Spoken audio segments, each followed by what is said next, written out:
ఓం కృష్ణం వందే జగద్గురుం. పతంజలి మహర్షి గారి యొక్క 10వ సూత్రం సమాధి పాదంలో చిత్తవృత్తులకు సంబంధించినటువంటి మరో వృత్తి గురించి తెలుపుతున్నారు. అది 10వ వృత్తి అభావ ప్రత్యాలంబన వృత్తిర్నిద్ర. అభావ ప్రత్యాలంబన వృత్తిర్నిద్ర అంటే మనకు నిద్ర అనే అవస్థ కూడా ఒకటి ఉంది. ఈ చిత్తానికి ప్రమాణము, విపర్యము, వికల్పము 3 గురించి మనం ఇదివరకు చర్చించుకున్నాం. అయితే ఇప్పుడు మరొక చిత్తవృత్తి ఏమిటంటే నిద్రావస్థ. నిద్రావస్థలో మానవుడైతే సంపూర్ణంగా శ్రమించి హాయిగా భుజించిన తర్వాత రాత్రి నిద్రకు ఉపక్రమిస్తారు. అలా ఉపక్రమించిన తర్వాత మరలా పొద్దున సూర్యోదయానికి ముందు నిద్ర లేవడం అలవాటు చేసుకుంటూ ఉంటారు. అలాంటి స్థితిలో వారిలో మనం నిద్రించామనేటటువంటి స్థితి ఉండదు. అట్లా ఉండకుండా ఉండే స్థితిని నిద్రావస్థ అంటారు. అది మాత్రమే ప్రశాంతతనిస్తుంది. అనేక మందికి తెలియని విషయం ఏమిటంటే మనం 50 ఏళ్ళు జీవించాం, 60 ఏళ్ళు జీవించాం, 90 ఏళ్ళు జీవించాం, ఇలా జీవించుకునే విధానాన్ని చెప్పుకునే ఉంటారు. అయితే జీవితం 100 సంవత్సరాలు మానవుడికి ఆయుష్ అయినా నిజానికి 50 సంవత్సరాలు జీవించడం లెక్క పెట్టుకోవాలి. ఎందుకంటే సగం జీవితం అంతా నిద్రావస్థకే సరిపోతుంది. అంటే నిద్రావస్థలో ఉన్నప్పుడు అది మేలుకొని ఉండడం, మనం చర్యలకు ప్రతిచర్య జరపడం ఇలాంటివేమీ ఉండవు. కార్యక్రమాలు అసలు ఏం చెయ్యం కదా. కనుక ఇది అసలైనటువంటి మన యొక్క జీవన ప్రమాణం. 100 సంవత్సరాలు జీవించామనేటువంటిది ఒక భ్రాంతి, ఒక భ్రమ, అంతే కదా మరి. కనుక నిద్రావస్థ సంపూర్ణంగా ఆనందాన్ని అనుభవిస్తే నిద్రావస్థలో మనకు ఎటువంటి కలలు కానీ లేదా ప్రతికూల కలలు, అనుకూల కలలు ఏవి కానీ రాకుండా నిద్రపోగలిగినప్పుడు నిద్రించాము అనేటువంటి జ్ఞానమే మనకు ఉండదు.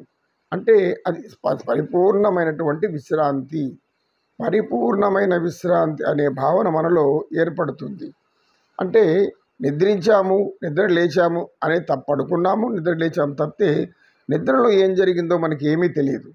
అటువంటి సంపూర్ణ స్థితి ఆనందాన్ని, ప్రశాంతతను ఇస్తుంది అని పతంజలి మహర్షి గారు ఈ సూత్రం ద్వారా తెలియజేస్తున్నారు. అయితే ఇందుకు వివేకానంద స్వామి చాలా గొప్పగా వ్యాఖ్యానం వచించారు.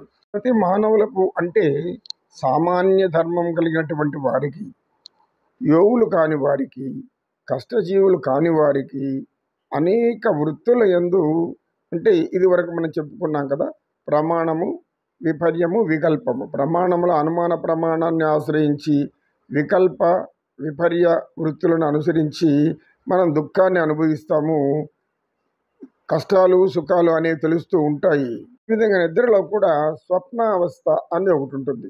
స్వప్నం అంటే ఏమి? కలలు రావడం. కలలు రావడం అనేది మానవులకు కొన్ని సుఖాన్ని ఇస్తాయి, కొన్ని దుఃఖాన్ని కూడా ఇస్తాయి. కలలు అంటే ఏమి? నిద్రించాము అనేటువంటి భావన ఉన్నప్పటికీ కూడా నిద్రలో మనకు చిత్తవృత్తులు పనిచేస్తూ ఉన్నాయని మనం గ్రహించాలి అని స్వామి వివేకానంద చాలా స్పష్టంగా తెలియజేస్తారు.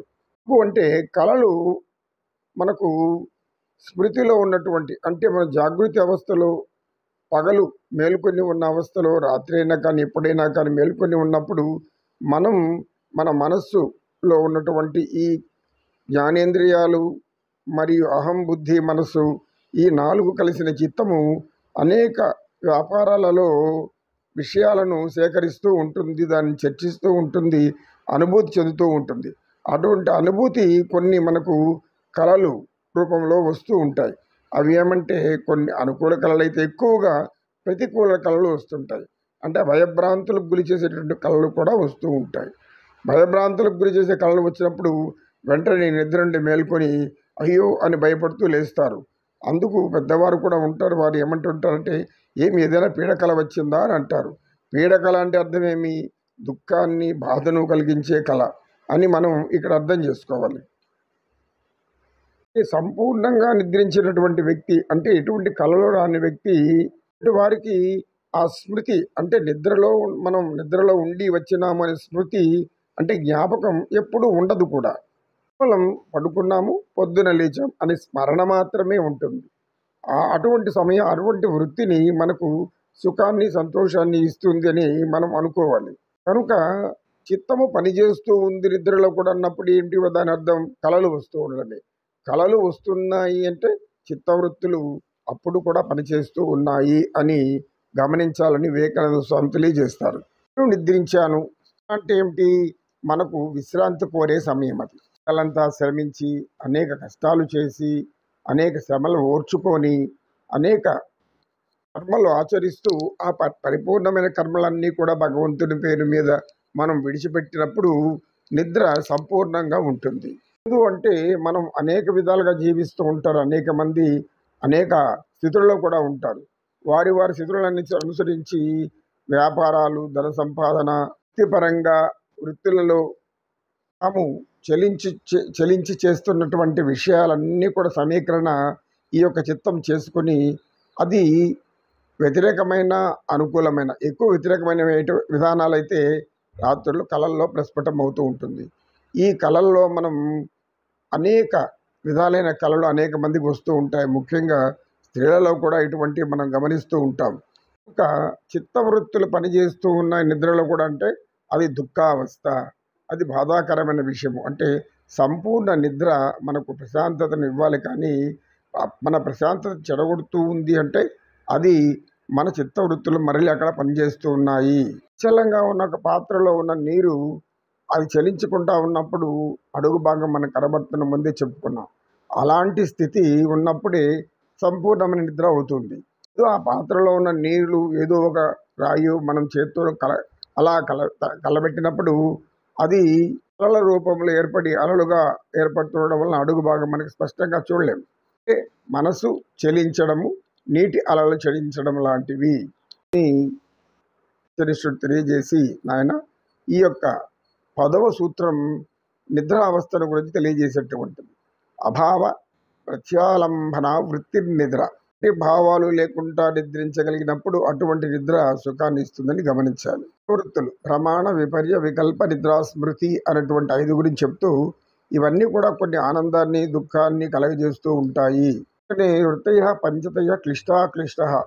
వృత్తులలో మనకు కష్టం ఉంటుంది, సుఖం ఉంటుంది, బాధ ఉంటుంది, సంతోషం ఉంటుంది. ఈ స్వామి వివేకానంద అనేక ఉపమానాలతో మనకు స్పష్టంగా తెలియజేశారు. ఓం సర్వే జనా సుఖినో భవంతు, సర్వసన్మంగళాని సంతు.